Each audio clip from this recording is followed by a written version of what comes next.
On a chilly January day in 1919, the citizens of Boston awoke unknowingly on the brink of one of history's strangest disasters, the Great Molasses Flood.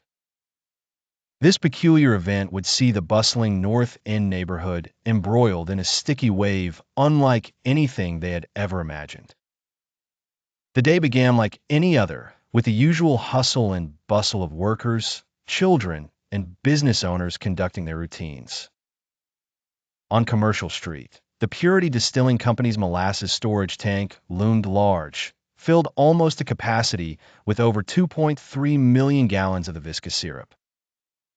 It was a towering presence in the blue-collar neighborhood, a symbol of industrial prowess, and an essential component for producing industrial alcohol.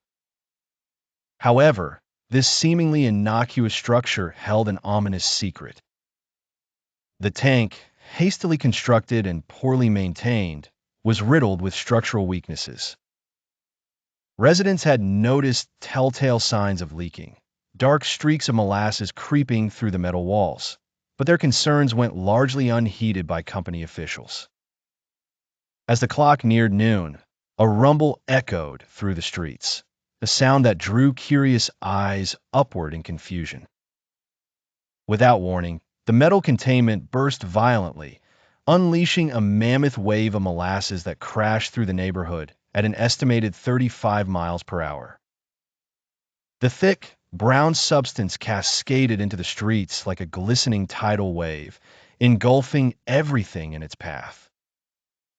Buildings shuddered under its weight, and the ground shook as though the very earth convulsed from the sugar-soaked onslaught. Panic erupted amidst the chaos. Cries for help rose amid the bubbling roar of the flood.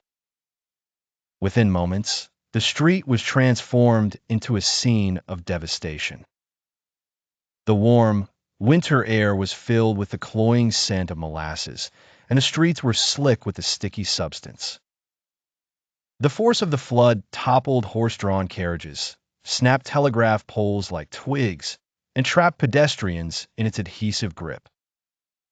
Amid the turmoil, many brave souls rushed to help those trapped in the molasses' imprisoning embrace. First responders struggled valiantly to navigate the treacherous mire, their movements hampered by the gooey sludge. Their efforts, though heroic, were a logistical nightmare, slow and arduous against the unyielding viscosity. This disaster claimed the lives of 21 people and injured 150 more. The repercussions of this fateful event were profound, sparking public outrage and subsequent investigations into the safety practices of industrial operations.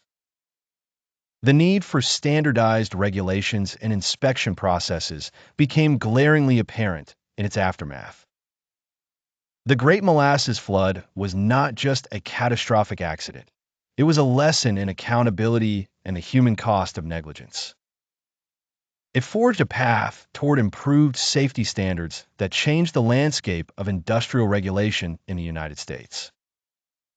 In the shadow of this disaster, the neighborhood's resilience shone through.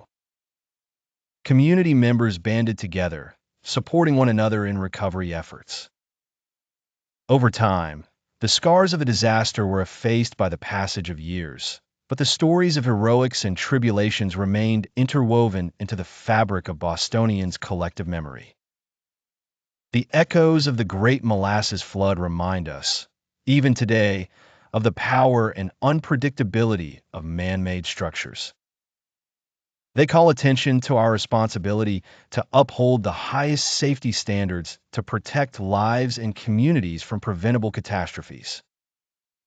This bizarre and tragic day in Boston's history is etched indelibly in the annals of the city, a poignant reminder of nature's sometimes uncanny ally, human error.